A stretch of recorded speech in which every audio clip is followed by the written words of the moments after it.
இருள் வந்தாலும் அஞ்சாத பெண்கள், இமயம் போல உயர்ந்த பெண்கள், தாயின் கண்ணீர் காக்க வந்த தங்கச் சிங்கம் காவல் பெண்கள்.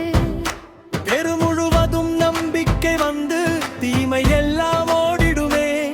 விஜய் அண்ணா குரல் கொடுத்தால் வீர பெண்கள் எழுந்திடுமே. கைகோர்த்து நிற்கும் காவல் தேவி, கண்ணீரை துடைக்கும் புதிய சேவை. சிங்க பெண்கள் வந்து விட்டால் சிறுமியின் சிரிப்பு திரும்ப